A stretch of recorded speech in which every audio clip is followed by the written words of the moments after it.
most common case with regards to the medical is hypertension.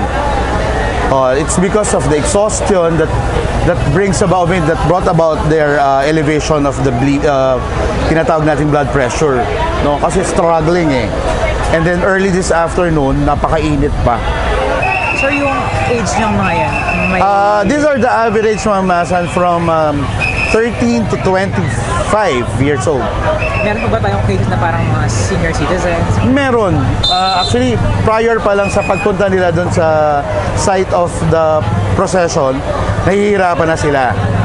So dito pa lang, ina-advise na namin sila na instead of going to the procession, they might as well go na lang dito sa church for, you know, makapagdasal sila and then lesser tao pa.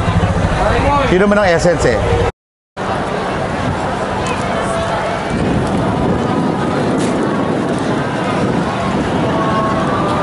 We have been encountering yung bomb scares since yung replica procession, but it shows that the devotees, the crowd is vigilant na nagre-report kaagad sa kapulisan. How many personnel po yung naka-deploy dito sa area? More than 5,000 for the PNP alone. Nothing unusual for it. We are just making it sure na walang mangyayaring hindi tayo masingitan o di kaya ma-ensure natin na ligtas at maayos yung ating prosesyon o yung kapistahan ng itim na Nazareno. So it's not unusual. It's just part of the preparation with the kind of with the density of people or the devotees that come here.